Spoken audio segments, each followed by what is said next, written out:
So yesterday we were dealing with the 35th verse of 3rd chapter. So here the sage Pippalayana is expounding the highest non-dualistic philosophy. The question put to him by the king was with regard to the absolute reality. What is the nature of Brahman? What is the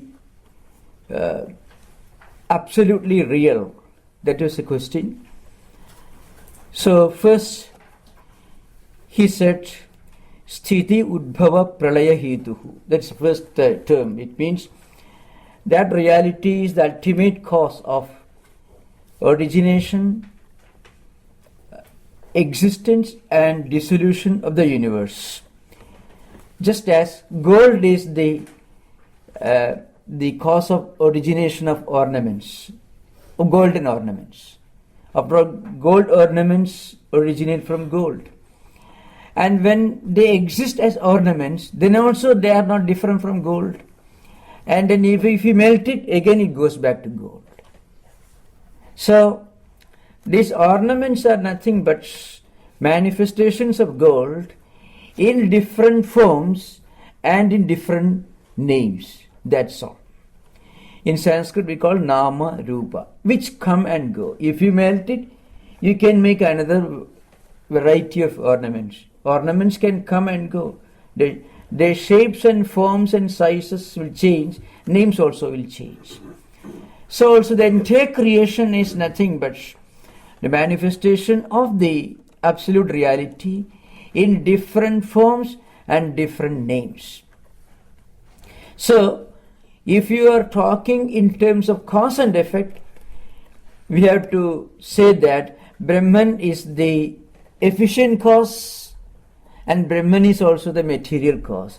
That is a special characteristic of Advaita philosophy. See, material cause, clay is the material cause of pots and pans made of clay. Gold is the material cause of golden ornaments. Goldsmith is the efficient cause. So, with regard to the world, Brahman is the efficient cause, Brahman is also the material cause. So, before the world came into existence, it was Brahman, and when it gets dissolved, it is Brahman, and when it exists in association with name and form, it is Brahman. Of course, when you look at the world, devoid of names and forms. So, that's why first the sage says, Brahman is the Hetu. Hetu means cause, efficient cause and material cause of the origination, existence and dissolution of the universe. But then he says, this Brahman is not caused by anything. It is not the effect of anything. It is cause. In reality, if you go one step further, Brahman cannot be called the cause. That is from a philosophical point of view. Because the world really doesn't come into existence independent of Brahman. So how can you think of Brahman as the cause if there is no effect? In a way, the forms and pebbles and waves of the ocean cannot be said to be the effects of water. Because when you talk about cause and effect, you have to remember the effect has got some difference, meaning it has got a different status of reality from cause. But in the case of forms, waves and pebbles, they have no independent existence, independent of the existence of water. Similarly, the golden ornaments have no independent existence. So that's the idea behind. But this is higher Vedanta. That's why in Vedanta, which is being expounded here, there are different levels. From an empirical point of view, this world is caused by Brahman. But then, from a philosophical point of view, this world is a manifestation of Brahman in association with name and form. From an experience point of view, the world is Brahman itself. That is why you may have heard about it. When Turiyanandaji, one of the prominent direct disciples of Sri Ramakrishna, passed away, he called his assistants and his disciples around him and asked them to repeat Brahma Satyam Jagat Satyam. So Brahma Satyam Jagat Satyam means Brahman is real, Jagat is also real from the experience point of view. Because experience is beyond philosophy. From a philosophical point of view, we may make this distinction. The world is mithya. It is just relativity. Brahman is only reality. But from the experience point of view, when the world is experienced devoid of its name and form, then it is not different from Brahman. That is the meaning of Brahma Satyam Jagat Satyam. Brahman is real, world is real from the experience point of view. Brahman is real, world is relativity or mithya from the philosophical point of view. And of course, even if you don't go to that level, and from the common sense point of view, we can say this world is nothing but a manifestation of name and form. All these ideas are expounded here. Then in the next verse, Yat Sukma Jagara Sushuptishu Sat. That is one particular point. It is Sat means absolute reality. Absolute reality, that's the meaning of the word Sat. That which remains unchanging, without any change, in the three states of human experience, in the waking state, dream state, and deep sleep state. In the waking state, we experience things with the help of mind and senses of perception, senses of action. And in dream state, we experience things not in association with the senses of perception and senses of action. See, in waking state, you can walk in the park here. You use your eyes, which is sense of perception. You see things, you can hear things, and you can walk. Senses of actions are involved, and you use your mind also. So all these are involved in waking activities. But in dream, also you will walk in the Olima Park. But there you may see trees and deers and bulls everywhere, but you are seeing them with your mental eye. Physical eye is closed, you are sleeping in pitch darkness. Still you see the sun blazing overhead. You can see the bulls moving, grazing everywhere. How do you see them? You see them as clearly as you see in broad daylight. But that daylight and that pair of eyes is a projection of mind based on the memories of experiences in waking state, which come to the surface, and you relive, you re-experience those experiences when you are dreaming, though your eyes are closed and there is pitch darkness everywhere. So, these are three states. In waking state, you experience things at the gross level with senses of perception and senses of action and also mind. In dream state, you experience them at the subtle level, Sukma state. And in Sushupti state, you don't experience anything, but you do experience, and that experience is the experience of blissfulness, which is the result of complete identity between the seer and the seen, between the experiencer and the experienced. But you come to know of that blissful experience only when you return to the waking state, not when you are in deep sleep. In deep sleep, you are not aware of the great, peaceful, tranquil experience that you are going through. But when you come out of sleep, you feel, well, you had a wonderful sleep. So, there is a distinction between waking state, dream state, and deep sleep state. Now, the sage says, but this Atman as witness, the experiencer, the seer, the drashta, the subjects which is experiencing all this remains the same without any change. The seer is the same. It is Atman as the witness that enables you to experience things in waking states at the gross level, and the same Atman projects all these experiences in dream state, and the same Atman enjoys tranquility and peace in deep sleep state. So, from the standpoint of the seer or experiencer or the subject or the drashta or sakshi, there is no difference. But there is a difference with regard to what is seen. With regard to the objects that are experienced, there is a difference. With regard to the subject who is experiencing, there is no distinction. Now, object is nothing but a projection of the subjects. It is just a mirror image. There are three important theories with regard to this subject, which I have no time to go through. Different schools of thought, three distinct schools of thought, which we'll deal with later in the interaction session if you want.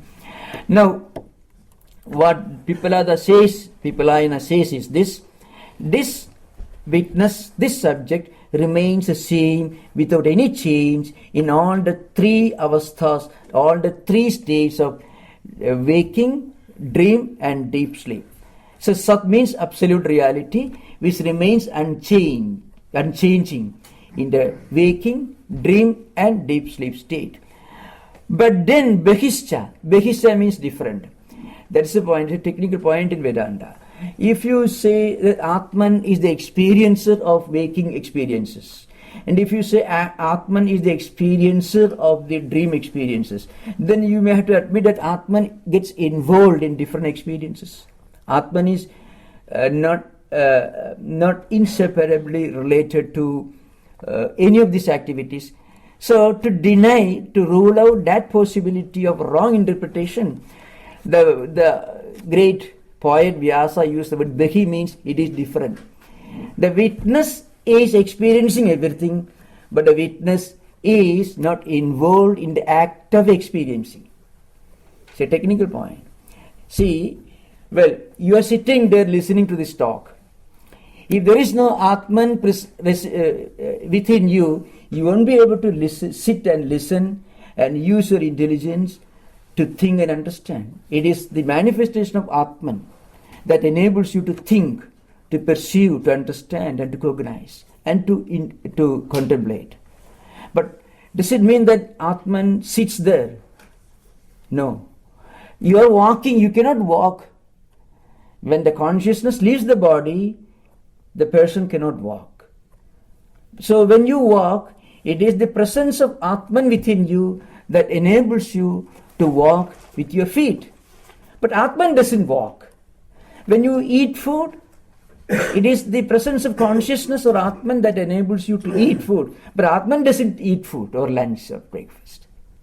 So in that respect, Atman as Sakshi or witness, unrelated subject, exists everywhere. It is the presence of Atman that makes it possible for us to function in this world. But Atman itself is not in any way involved in any of these activities.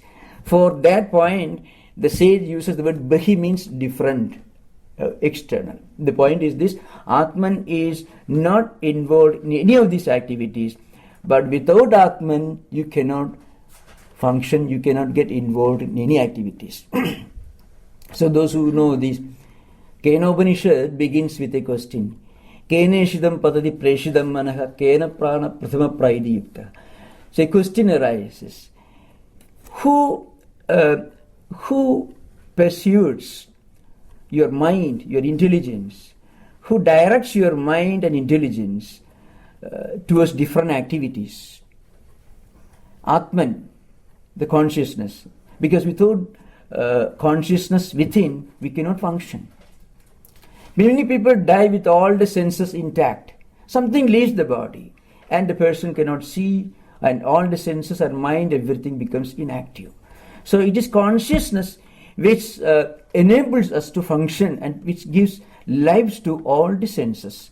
But at the same time, the consciousness is not directly involved in anything because it is distinct and different from all activities. Because if you say that Atman is involved in any activity, you have to admit Atman becomes conditioned. Atman becomes an agent of action. We say limitation. Atman is unlimited. So Atman as the all-pervading, immanent, transcendental reality is not involved in any of these activities, But without the immanence of this reality within, no one can function. This idea is brought clear in the second part of this verse, second line of this verse. Another point to remember is, the first verse. The first verse says, Atman or consciousness is the cause of the origination, existence and dissolution of the universe. Now all the scriptures, all the Vedas, all the Upanishads make one point, that Atman cannot be defined. If you define something, if you describe and explain something, you are limiting. You are limiting it within the four walls of definition or words. Anything which is subject to definition, verbalization or explanation is limited. If you say God has these qualities, what does it mean? God equals a being plus these qualities, which is you are giving and you are limiting God within an equation, which is a limitation. That God cannot be omnipotent, omnipresent or omniscient. So anything which could be confined within the four walls of definition cannot be infinite, cannot be eternal. But then what do the scriptures do? The scriptures indirectly point out the reality, not directly. So what is the absolute reality? One way of indirectly referring to the absolute reality is the absolute reality is the cause of the origination, existence and dissolution of the universe. So that's the meaning. Yato va imani bhudani jayante yena jatani jivanti yet prayanti abhisamvisanti. There is an interesting episode, a small paragraph in the Taittiriya Upanishad.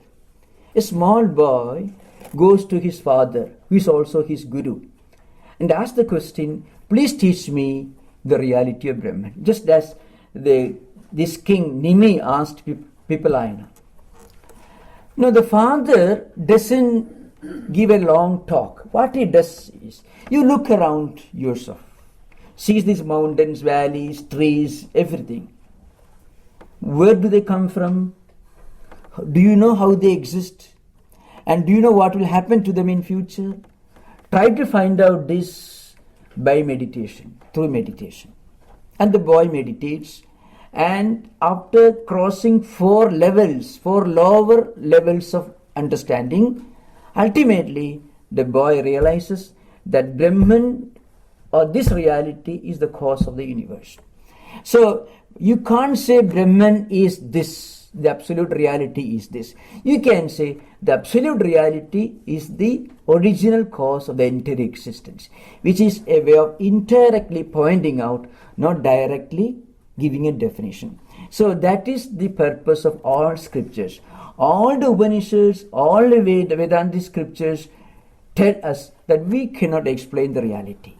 Then why do we teach them? Why do we study them? To understand that is beyond definition.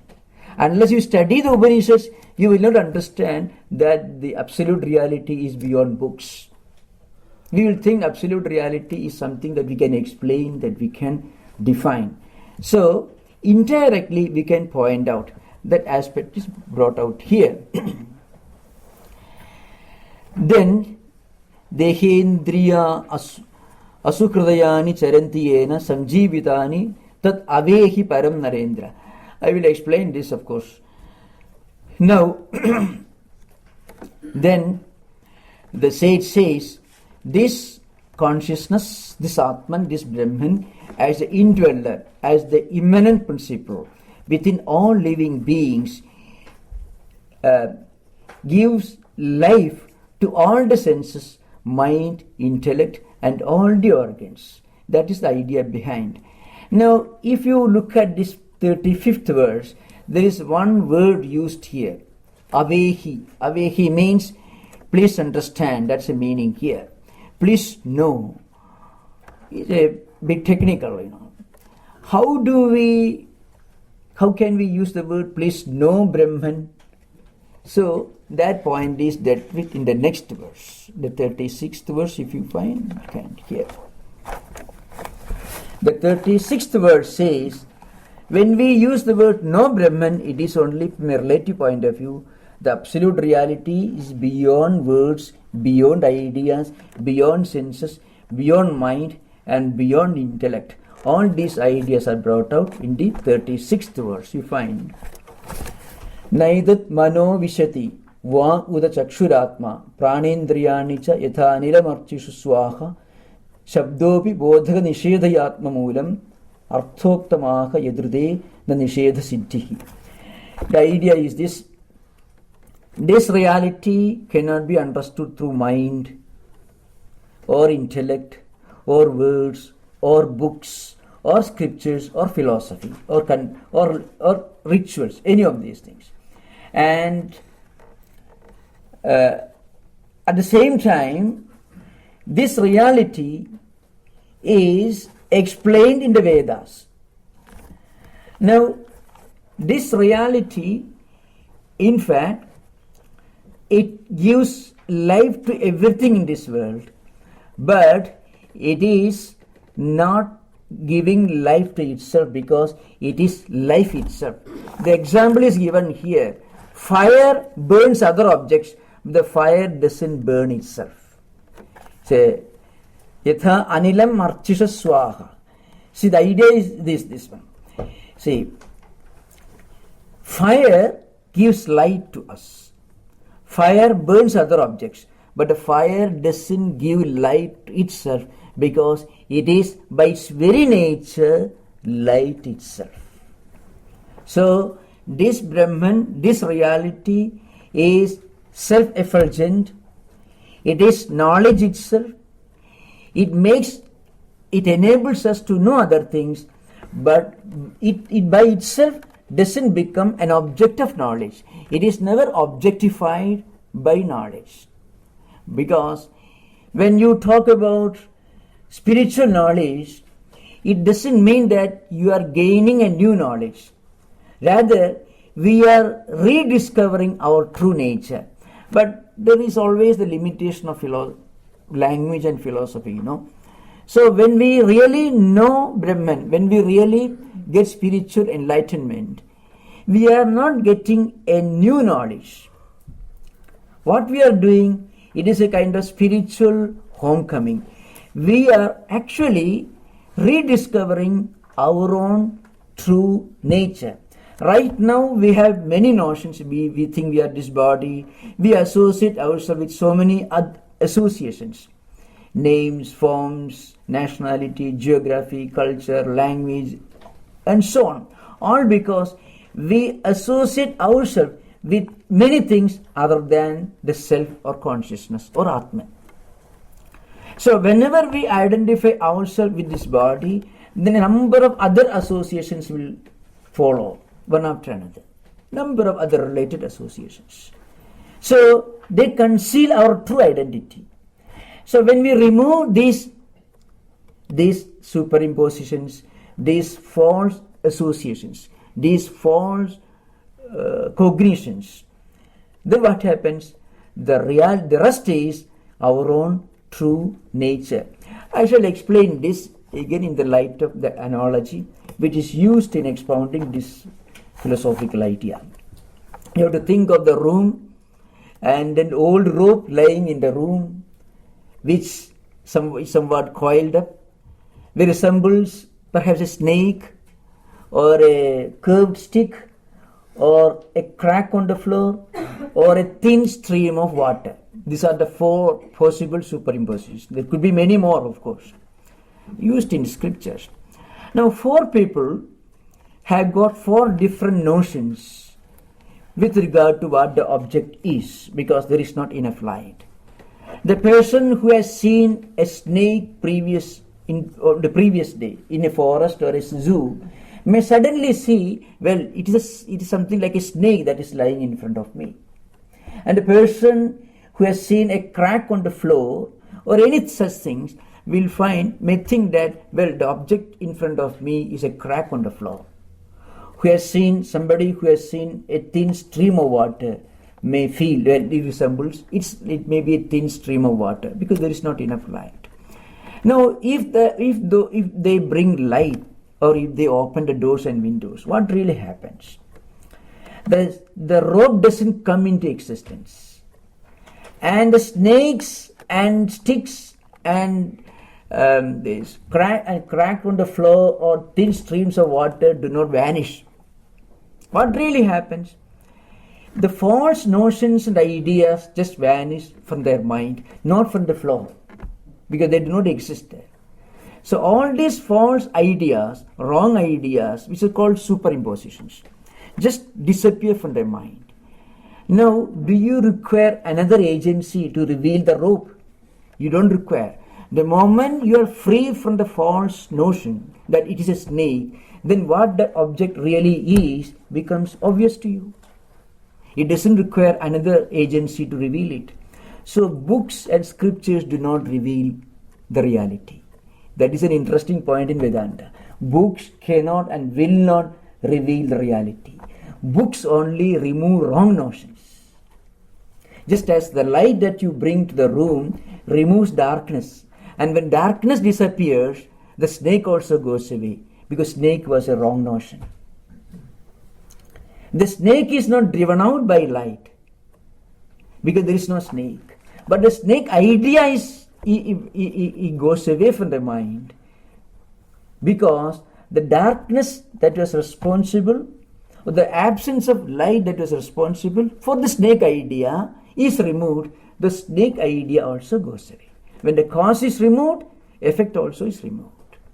Similarly, when we read scriptures, any scripture, what happens is, the scriptures do not reveal truth. If anybody tells you that any scripture can give you the truth, that truth cannot be absolute eternal truth. Because that truth is the effect of your reading scripture. And anything which is the effect of any action cannot be eternal.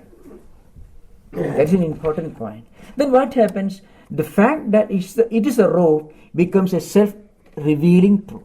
It reveals itself without the aid or help of any other agency. Similarly, through spiritual sadhana, through constant hearing, through constant introspection and contemplation and continued spiritual effort, when we remove all these wrong notions from our mind, then the right notion will reveal by itself. Just as when the snake idea goes away, the rope idea naturally becomes obvious to us. This is what really happens. That is the meaning of the first two lines of the 36th verse.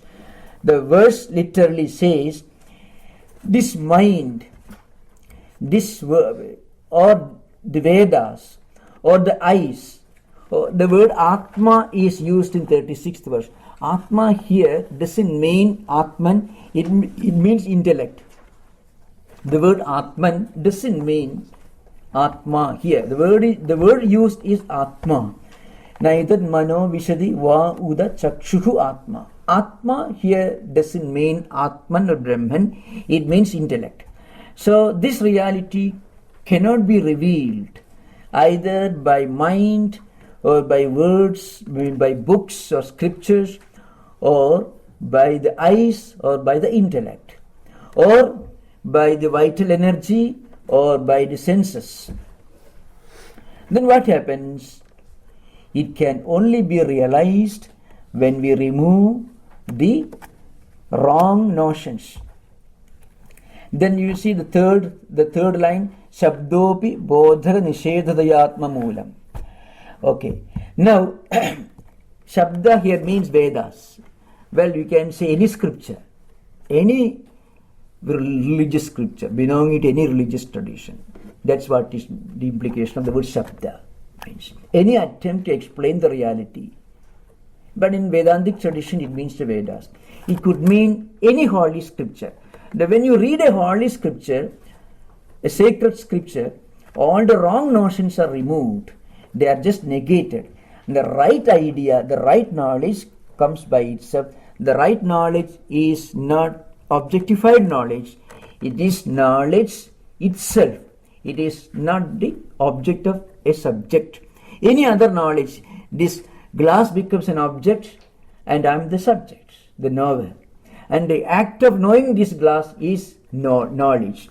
Now, these three factors are there in any activity of cognition or recognition. The knower, the knowledge, and the object that is known, that is called known.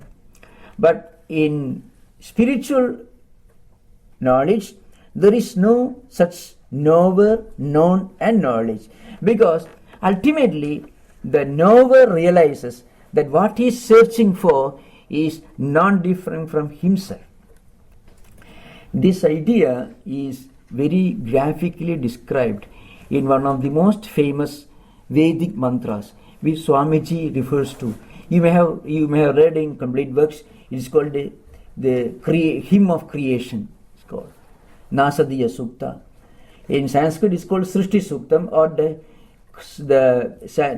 Vedic mantra which deals with the mystery of this creation.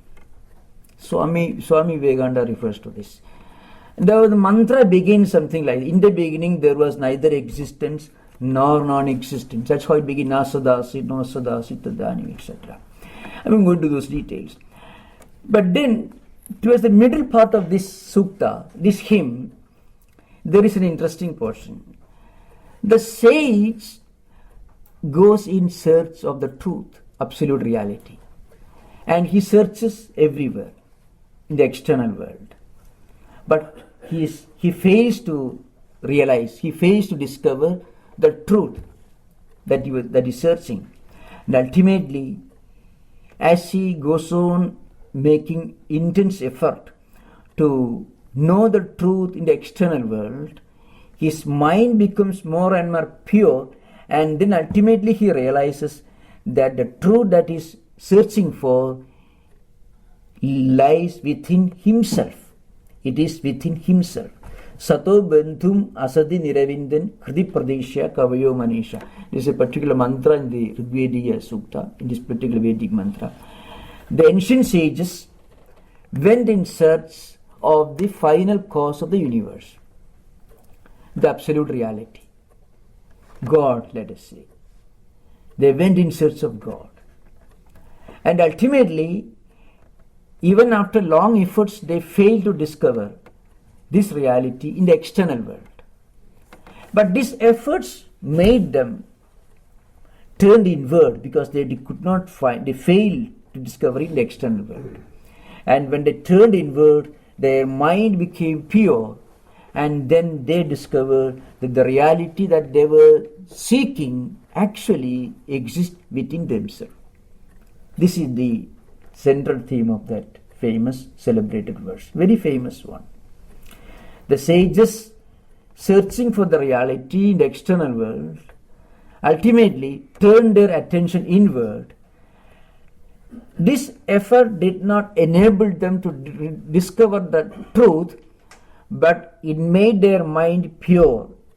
Hridi Pradeshya Kavayo Manisha, through pure intellect, through purity of mind, they ultimately discovered that what they were looking for in the external world, in reality, is within their own hearts. And then they realized. And then later on they found the entire world is also a manifestation of that reality. So the immanent reality is the omnipresent, all-pervading reality too. This was the discovery. Now we will go to the next question.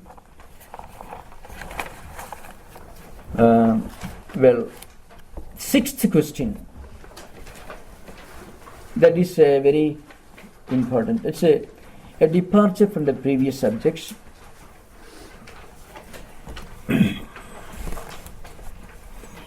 Now here, after listening for a long time to the sages' conversations and dialogues, the king felt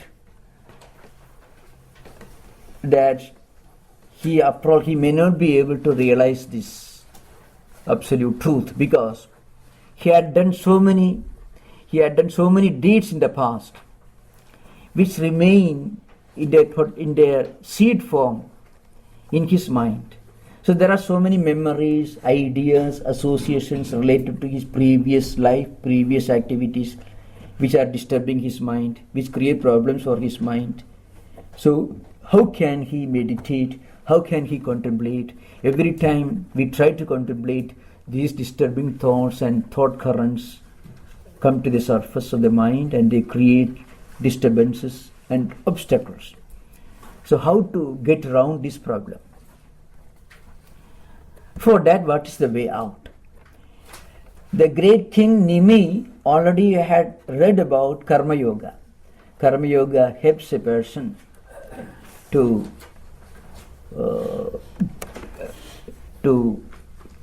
become fit for the highest knowledge. So he wanted a detailed description of the subject. So he asked the question. You can see the 41st verse. Karma yogam vadada na purusho yena samskrita vithu ekashu karmani naishkarmyam vindade param. This is the question. Now, how do we attain purity of mind? Through disinterested action. He had heard about it. How do we attain that level of mental purity? And how do we progress in spiritual life, in this life itself, so that we can destroy the effects of unpleasant, undesirable deeds and attain purity of mind, and then ultimately reach the spiritual goal. Because as I said earlier yesterday, our mind is like a bag. It is full of tendencies, impressions and impulses. These tendencies and impressions are the residual forms, the subtle remnants of all the deeds that we have done in the past. Deeds we have forgotten, but the attitude with which we have done these actions will register a strong memory in our mind. This will remain intact, and it is retained in the mind. And this bag of memories and tendencies is being carried on from life to life, like a relay run, baton exchange. So, in every new birth, you are bringing back the old bag of inherited, accumulated tendencies, impressions. So, even when we try to lead spiritual life, there is an inherent, inexplicable backward pull. So it could take the form of procrastination, postponement, or an indifferent attitude. Not only obvious obstacles, but also sometimes an attempt to philosophize and justify our lethargy, spiritual lethargy. Why does this happen? That's because of the impact, the effect of these accumulated tendencies and impressions of previous life. If you have done a lot of spiritual practices, if not in this life, in some distant life, they will prompt us to take to spiritual life, to do spiritual sadhana. But then we may have done certain other deeds which may not be spiritually beneficial. Those tendencies will pull our mind backward. So this struggle is often going on. Of course, this is only for sincere souls. Those who are interested in spiritual life alone will feel this struggle. Those who are happy with the world, they are also enjoying a kind of blissfulness. But that is the blissfulness of a brute. See, in fact, Swami Vivekananda says, yoga is an attempt, a conscious effort to speed up our evolution. That is one of the definitions that Swamiji gives to yoga. Is revolutionary definition. Yoga is a conscious effort on our part to speed up evolution. See, only man can, or human beings alone can stand aside from the from the current of evolution and pause and think, well, where am I going? What am I doing? Where am I coming from? What's the meaning of this life I'm leading? these questions come only to some advanced souls. They alone face this struggle, these disturbances, these obstacles.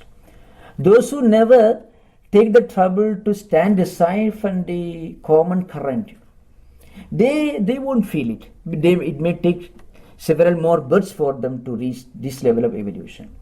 See, it's like a flow. Now, if there is a current moving in one direction, if you just enter the river and stand still, the opposite current will take you in the opposite direction. So even to be able to keep status quo, you should exert some force. You should keep swimming. Then only you can remain in the same position, because the current is trying to take you in the opposite direction. And if you really want to move forward, then you have to work very hard. This effort to move forward, conscious effort to fight against the natural current, is the psychological explanation of yoga. This is what Swamiji says. There are two famous commentaries to Patanjali Yoga Sutra, one by Bhoja Vritti, the other is Vyasa's commentary. So, only those who really feel like entering the arena of spiritual life will feel this struggle and these conflicts. Now, here the king is asking the question, please teach me the technique of Karma Yoga which enables me to become fit, spiritually fit for the highest wisdom. In reply to this, in the 43rd verse, the sixth sage philosopher, Avirhotra, he answers. So here, karma akarma vikarmedi vedavado na laukikaha vedasya chaishwarasya atma tatra muhyandi sureha. He says there are three types of karma. One is karma. Karma means an action, deed, responsibility or duty that is normally sanctioned by scriptures and which everyone knows. See, there is an inherent spiritual mechanism within us which tells us that this is my duty, this is my appointed duty. A student's duty is to study and a teacher's duty is to teach. No one need to tell them. It is the natural responsibility. That's one interpretation of karma. Niyatam karma means a duty or responsibility which comes to you by virtue of your position in society or your profession or your sense of duty to yourself and to the rest of the world. That is one interpretation of karma. Then there is another. Vikarma means just the opposite. The opposite of one's sacred duty or responsibility. So a teacher who is supposed to teach, if he doesn't teach, he is practicing vikarma, means opposite of duty, neglecting duty. Not only neglecting, but doing the opposite of it. If he tries to discourage students from studying, that is vikarma. That's the idea behind. There are people who, maybe not in teaching profession, but in other professions, they do practice the opposite of their appointed duties and responsibilities. Then third one is akarma, means completely abstaining from any activity. Complete lethargy, indifference, keeping oneself away from any kind of activity. There are three types of people in this world. Now, to understand the real nature of one's duty, one should know what is his own appointed duty and responsibility. The Vedas, for example, or any scripture may ask you to do certain things with a definite motive in mind. Because if you are taught at the beginning itself, if you are taught to do things without any purpose or motive behind, you may perhaps completely abstain from your duties and responsibilities. You may become completely lethargic and inactive, which is worse than doing some kind of activity. Therefore, to encourage people to encourage them to do something, the Vedas or scriptures sometimes enjoin us to do something, at least for namesake, for result. I shall explain this in the light of Gita, where it is given in a very elaborate style and language. Now, if you look at Gita, you find there are 4 stages in the evolution of karma. The same idea is put in a more graphic style. In the first chapter and up to the 9th verse of the second chapter, Arjuna is portrayed as a person trying to run away from his duty and responsibility. Now, not only that, he tries to justify his inaction. He tries to give a long philosophical justification for his inaction, trying to give false reasons for escaping from the field of duties and responsibilities. Now, how does Krishna react to this? Krishna doesn't ask Arjuna to practice karma yoga or disinterested action at the beginning itself. No. What Krishna does is first to force Arjuna to give up inaction and do some kind of action, at least for the result. It's better to do something with a definite motive, ambition and desire than sitting quiet doing nothing. That's the first lesson given to Arjuna. So from a state of complete inaction, Krishna tries to raise Arjuna to the state of action with desire. Because some kind of activity is certainly better than complete inaction and inertia. So the first 2 stages are explained here. The state of complete inaction, akarma, and then a psychological condition in which Arjuna is asked to do his duty with a definite motive, desire and ambition, because that's better than doing nothing.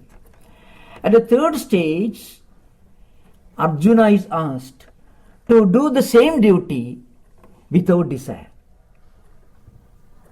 That's the 3rd stage. Karma yoga is taught at the 3rd stage. At the 4th stage, Arjuna is asked to get established himself in the karma yoga ideal, which will make him fit for the highest spiritual wisdom. See, this is the scheme that is followed in all scriptures, in Vedas also. That is what the great sage is trying to explain in a very brief brief paragraph. In fact, just a few lines are given, 3-4 verses.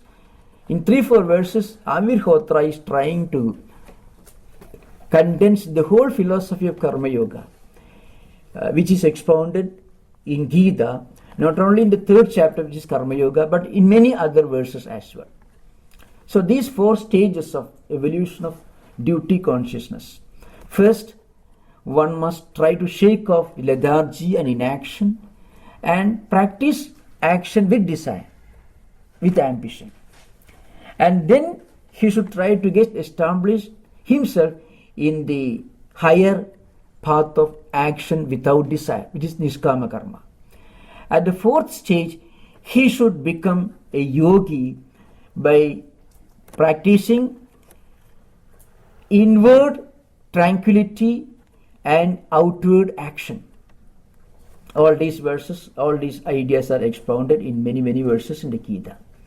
Similarly, in the 44th verse, you can find Parokshvado Vedoyam Balanam Anushasanam. It's the meaning here. Vedas or Vedic scriptures, they do not teach things directly, because if Vedas were to teach you that you should practice disinterested action at the beginning itself, then people who cannot act without any motive will do nothing. If they want to do something, they need a goal to work for, a strong motive. Without that, they can't do work. There are people like that. If they are asked to practice disinterested action, they will simply keep quiet. They will do nothing.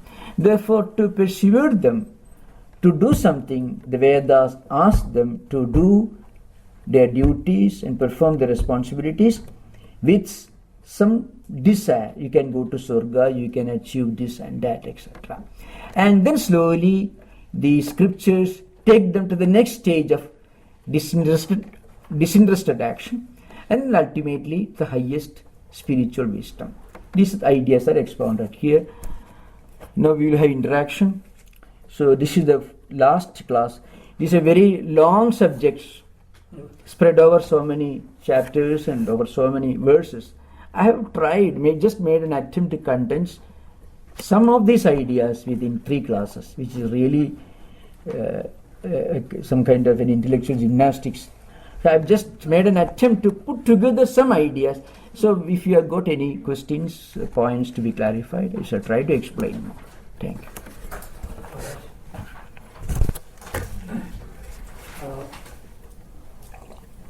Jivatma. Angushta Matra, that says in the Karna Upanishad, that's the same, isn't it? It's the projection of Atman within everybody. Angushta Matra. Oh, that is a symbolic presentation. Okay. You find many such symbolic presentations in the Purusha Sukta and all that. And then those words should not be read literally.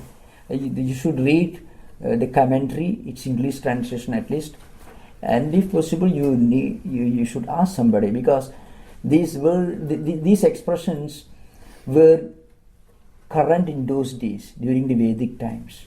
You can find many such expressions in the Purusha Sukta and all that. So we have the universal consciousness that we call Paramatma.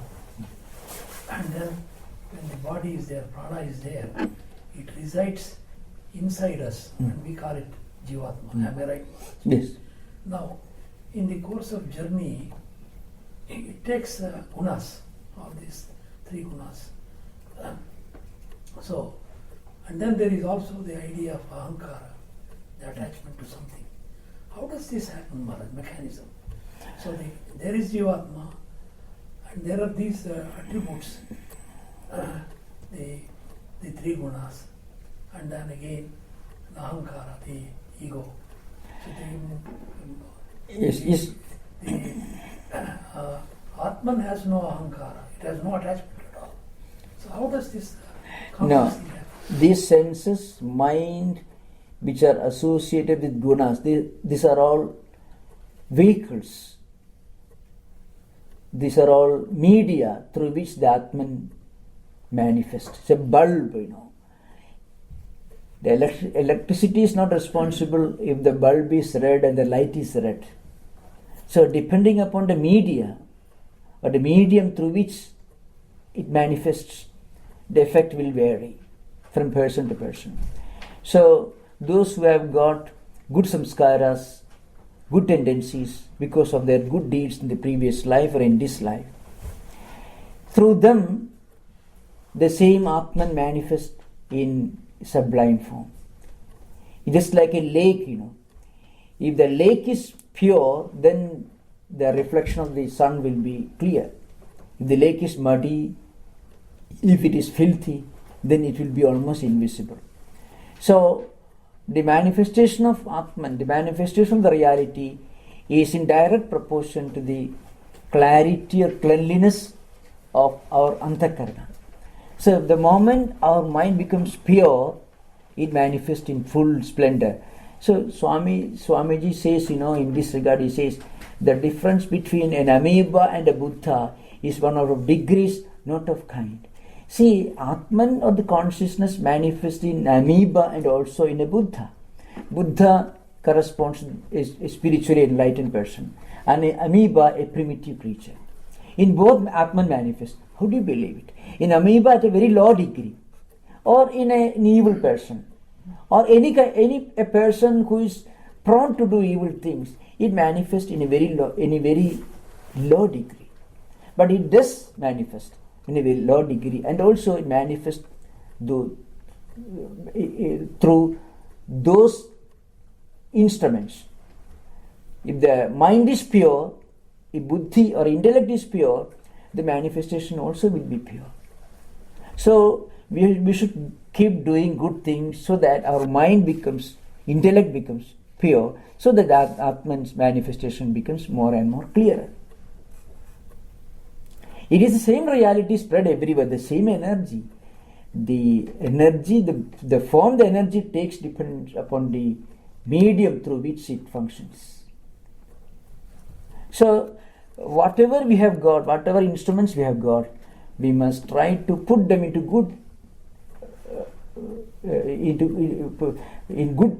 state of activity, which will be conducive to spiritual progress.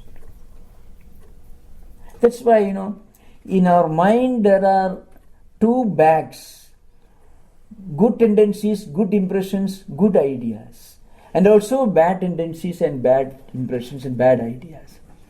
Both have accumulated, maybe not deliberately or consciously, but somehow they do exist there. So when we try to do something really noble or good, there's a tendency to, I can do later on, why can't I do something else? Now if you come in association with people who are equally interested in spiritual life, this association will strengthen the positive tendencies. If you come in association with another type of person, let us go to a nightclub, then you go there, that's also a place. But if you meet a good friend of yours, a spiritual seeker like you, let us go to a place which is spiritually helpful to us, then we go to that action. So associations and contacts also either weaken or strengthen good and bad tendencies accumulated in mind. That's the purpose of strengthening and enriching positive tendencies and impressions. Constant reading. Somehow you have to read something, then read good things. You have to associate with people. You cannot keep your eyes closed. So try to associate with good people. And if there are people may not be of a desirable type, just talk to them nicely, but see that they did not create a new tendency in your mind, which may be detrimental to your spiritual progress. Yatishwaranandaji deals with this subject in the meditation spiritual practice. See, you cannot live in this world without coming in contact with people. And you cannot come in contact with people without any positive or negative influence registering in your mind. So try to see that only positive tendencies you develop. Negative tendencies, if they come, but better avoid, or try to concentrate on enriching your mind with positive tendencies. That will make the mind clear, and Atman will manifest in greater splendor. The manifestation or the intensity of manifestation of consciousness or Atman is in direct proportion to the clarity of our mind. Cleanliness of the mind means the purity of mind. It is in direct proportion to that. It's closely interrelated. If the bulb is clean, you get good light. Otherwise, that's it. You can never, that's why, interesting, you can never live in this world and interact with people with some kind of influence coming to your mind unless you are a Buddha. If you are an enlightened person, mentally you can keep yourself alert. So Yatishwaranandaji uses the term, a kind of spiritual filtering mechanism. Spiritual filtering mechanism. So keep a spiritual filtering mechanism within you. That's what Yatishwaranandaji uses. These ideas are taken from Bhagavata Purana, also uses such terms in the number of dialogues you find. Keep spiritual, inner mechanism. We keeps your mind in the right direction. That's the idea. That is the importance of holy company. Yesterday we were reading in Iswaranji's book. Is it not, sir? Okay.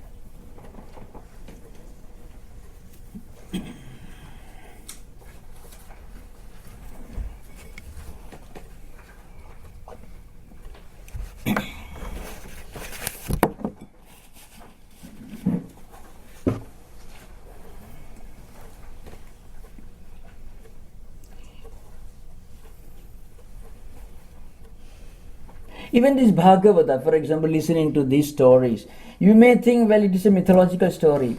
But if you listen carefully and contemplate, then these ideas may come to the surface. And you are likely to take a copy of Bhagavata or any such scripture when you visit a library and let me have a look at this particular portion. See, that's the impact, that's the effect of it. This you may repeat again, any person, any spiritual seeker. If you read something else, that tendency also, the opposite can also happen. So, it's purely psychological.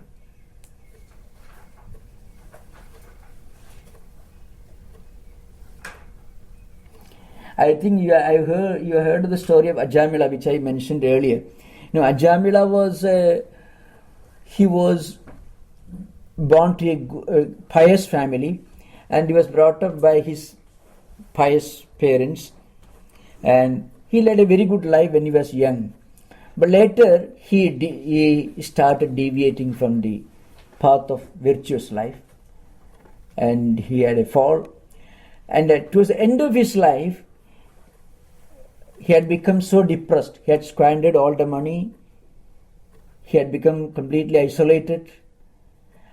But he suddenly remembered, in his helpless state when he was about to die, he suddenly remembered his son.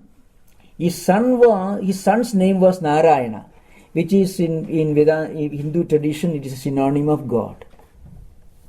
So this man called the name of his son, please come to me. So he was in a helpless state of mind when he was about to breathe his last. The boy came to him, but suddenly this man remembered, but I was uttering the same name as a sacred mantra during my younger days as a spiritual seeker. Suddenly he remembered. His mind suddenly went back to his younger days, during which he was uttering the sacred mantra Narayana, the same name, but not as the name of his son, but as a synonym of God. So the days of his previous life, early days, his spiritual life suddenly surfaced in his mind. And this, in addition to his totally helpless state, intensified his devotion, and at the end of his life, he had a peaceful death.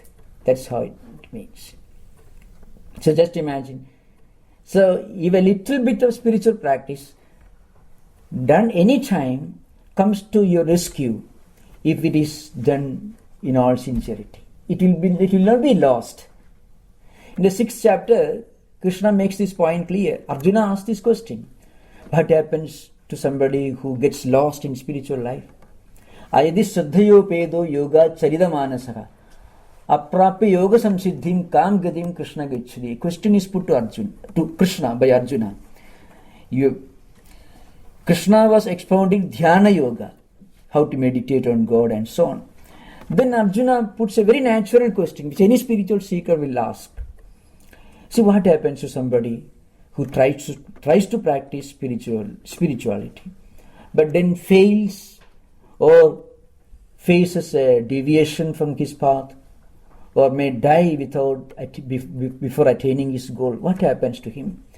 He will be lost, like a piece of cloud that gets separated from the mass of clouds, which may vanish, which gets lost in his way. Then Krishna says, don't fear. There is no such thing as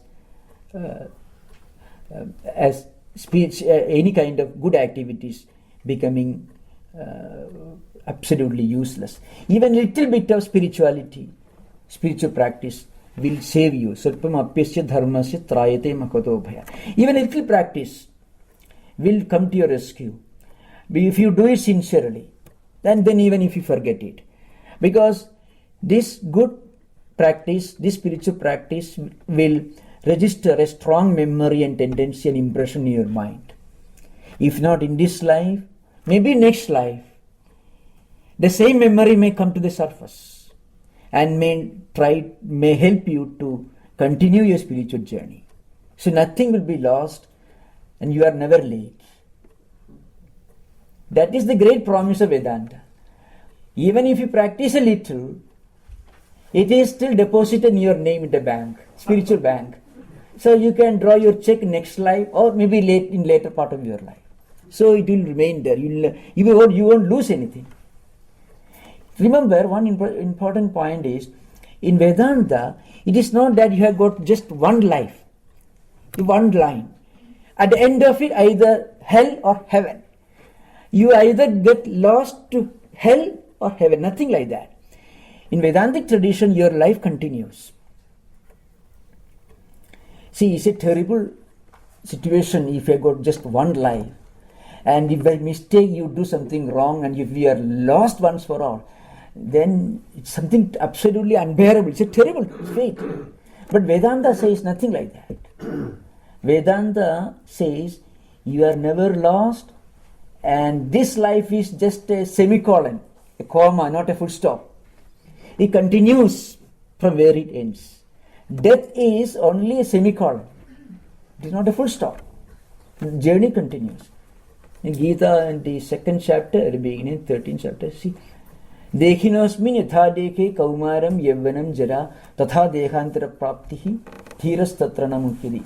The central point is, wise man never worries about anything. Why? Because this body comes and goes. It is born, it is young, it is old, it dies, and then it is reborn. So you are not going to lose anything. That is the distinct feature of Vedanta. Life is not one. That's first principle you have to keep in mind. Vedanta tells you that life is not a single track. It is a cycle. So if you can practice a little in this life, if you meditate for half an hour in this life, which everyone must have done, then you will continue the same effort in next life. Because this effort will register a strong memory in your mind, which will come to the surface either in later part of your life or next life, and you can continue your journey from where it ends in this life. That is the uniqueness of Krishna's message in Gita and also in Vedanta in general. In Bhagavata Purana, these ideas are expounded in very elaborate style, with so many stories and analogies from different scriptures.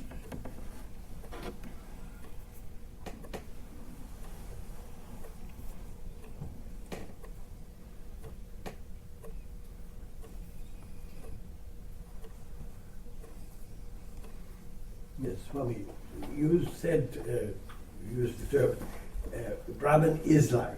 Brahman is life. Oh. And so, can you say the same thing in reverse? Life is Brahman. The fact that there is life. Yes. What is consciousness? Whatever has got life, it is Brahman that is behind it. It is Brahman that gives life to everything. So life is Brahman. But life, here means existence. Here, the word life is existence. In the Sat Chit Ananda, Sat is life, existence. That is Brahman. That is true. So, if you equate life with existence, absolute, then it is Brahman, of course. That's as far as words can expound it. It is beyond words, but still we have to use words because there can be no thought or contemplation without corresponding words. So words are used with the full recognition that words cannot exhaust or cannot fully define the reality, but words do try to expound it. The only words that we can use in describing Brahman is existence absolute, knowledge absolute, and bliss absolute. Here existence is life, in fact.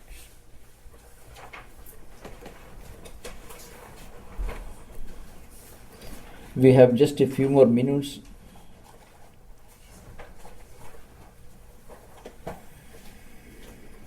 Who is the author, Maharaj? Author Vyasa. Text you are reading. Yes, Vyasa. Not only who wrote Now, the whole text is a work of Vyasa. yes, Maharaj. But the publication. Oh, the book which I have got is it's not. You may are not familiar. This is the Madras Math publication. Oh. Tapasyananda's translation. That is But the book I was referring to is different. The Tapasyananda Maharaj. Translation. One, The whole text. Yes. Yeah, I see. So, we do translation. Yes. Srimad Bhagavatam by Tapasyananda Maharaj. Tapasyananda Maharaj translation of Bhagavatam, published from Madras Math. The story of how this work came to be written, that also I would tell you. That may be appropriate in this context. Now, this Vyasa was a great sage, and he was the one who actually edited the entire Vedic literature. Before Vyasa's period, the four Vedas, Rig Veda, Yajur Veda, Samaveda, and Atharvaveda, they were just one work. Vyasa edited and classified this into 4 sections, which came to be known as Rig Veda, Yajur Veda, Samaveda, and Atharvaveda. And he taught each of these 4 Vedas to one of his disciples. So he taught Rig Veda to his disciple Paila, Yajur Veda to Vaishambhayana, Samaveda to Jaimini, and Atharvaveda to Sumantu. Now I am coming to another subject. So Vyasa was a great scholar, a great saint, a great master of all scriptures, but still he had no peace of mind. He was the greatest philosopher of that age. He had no peace of mind. So one day he was sitting in his hermitage on the banks of the river Saraswati in a pensive mood. So immediately the one wandering ascetic Narada, the sage Narada, came there. So during their conversation, Narada asked him, "What's the matter with you? You are a great philosopher, an enlightened saint, still you are suffering. You seem to be in a pensive mood. You are very much worried. What's the matter with you?" Then Vyasa said, "Well, I don't know, but somehow I don't feel peace of mind. I don't know why." Then Narada told him, "There is a problem with you. See, in all the huge literary classics, in the Vedas, Mahabharata, and Vyasa wrote many Smritis also, constitutions, code books, law codes. So you have just expounded dharma, and dharma is neutral, Dharma, as interpreted, as expounded in the Mahabharata, is nothing but a kind of law. It's somewhat neutral. See, if you read Mahabharata, you find the great Yudhishthira, who was a great virtuous king, he had his own dharma.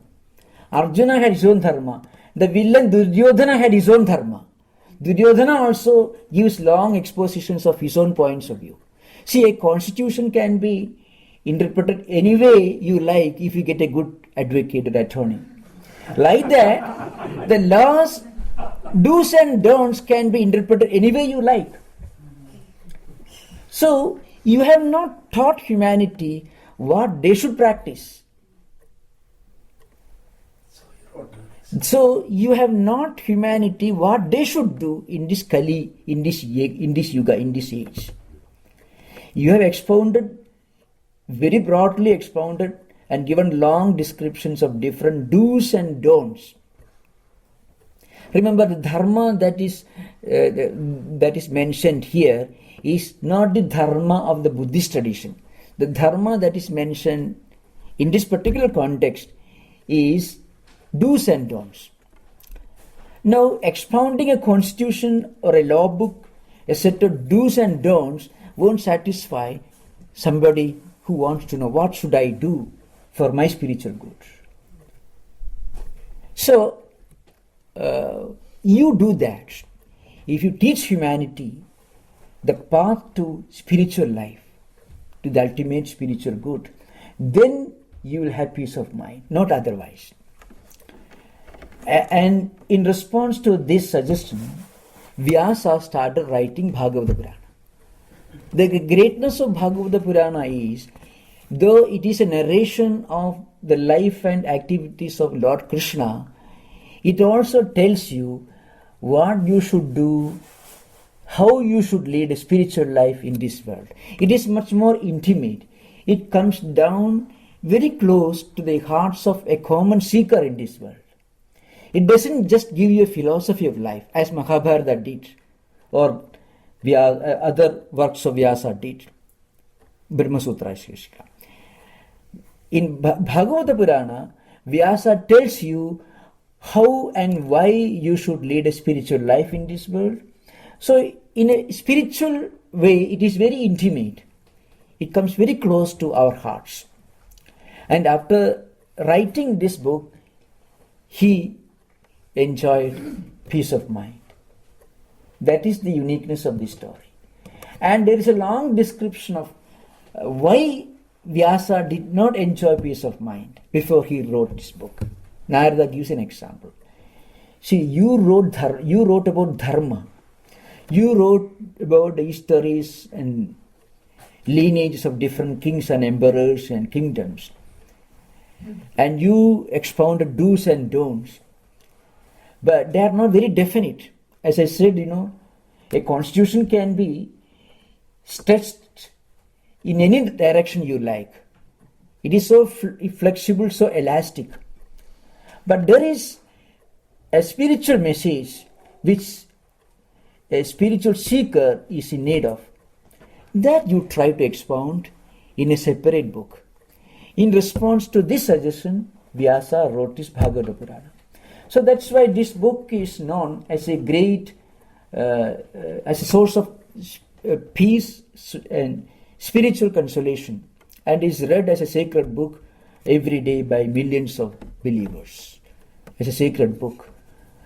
Mahabharata is not read that way. But Bhagavata Purana is expounded as a sacred text by scholars and also saints and sages, and is read every day as a sacred book by millions of people for the last several centuries. That is the uniqueness of this book. So now we have come to the end of this session. All right. So this could be, we can define this as Sanatana Dharma, which defines the do's and don'ts. No, it is not Sanatana, it is Bhagavata Dharma. Bhagavata Dharma is different from Sanatana Dharma. Bhagavata Dharma is the spiritual core of Sanatana Dharma, because it tells you what you should do. And then it gives you the story of the incarnations of Lord Vishnu and different spiritual ideas. It is very intimate. It comes down to the level of the common spiritual aspirant, a seeker, and lifts him to a higher level of spiritual sadhana. That is the uniqueness of this book. Om Shanti Shanti Shanti Hari Om Darshan Sri Rama Vishnu Arpanamastu.